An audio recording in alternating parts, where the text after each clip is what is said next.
ఒక్కడే సంతానమని మరు సంతానం కోసం చేసిన ప్రయత్నాలన్నీ విషాదమే. హార్ట్ బీట్ బాగలేదని పుట్టిన తర్వాత చనిపోయాడు. 1 డేకా? 3 రోజులకి.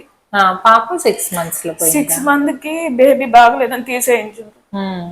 ఇంకా అన్ని అట్లానే అవుతున్నాయి అని చెప్పి అందరూ ఎగతాలు చేస్తారు. మరి ఎక్టోపీ ప్రెగ్నెన్సీ కూడా వచ్చింది. ఓటమిని ఒప్పుకుని ఆశను చంపుకుని కన్నీళ్లే జీవితమని భావించిన వేళ ఇక లాస్ట్ కి ఆపరేషన్ జాయిన్ చేసుకున్నా. అసలు పిల్లలు ఎవరిదనుకున్నా నేను. ఇక అలా ముస్లామ వాళ్ళందరం చూసి మీ దగ్గరికి వచ్చా మేడం. ఆపరేషన్ చేసుకున్నప్పుడే ఆశ ఆవిరైనప్పటికీ ఐవీఎఫ్ మొదటి సైకిల్లో కవలలతో ఆమె కన్నీళ్లు తుడిచారు డాక్టర్ పద్మజ గారు. ఒకటే బాగుండని అందరూ ఎగతాలు చేసింది మేడం. అందుకని ఇంత దూరం రావాల్సి వచ్చింది. ఏ ఊరు? నెల్లూరు డిస్ట్రిక్ట్. నెల్లూరా?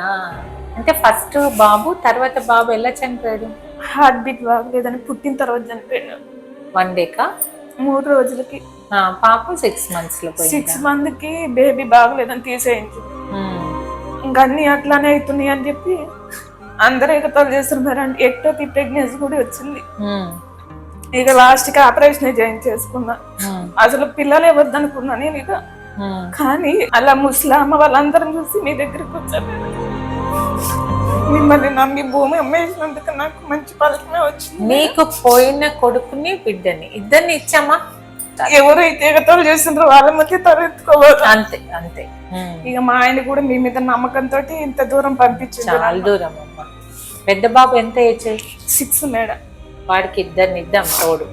మంచి నేను చెప్పినట్టు ఇప్పటికే అంటున్నా మేడం. హాస్పిటల్ నుంచి ఇంటికి వెళ్ళినప్పటి నుంచి అమ్మ చెల్లె పుడితే ఏ చెల్లె పుట్టిద్దాన్ని. ఇలా ఒక బేబీ అయిన తర్వాత మళ్ళీ నెక్స్ట్ ప్రెగ్నెన్సీ రావట్లేదని ఇంట్లో డిప్రెషన్ లో కూర్చోవద్దు.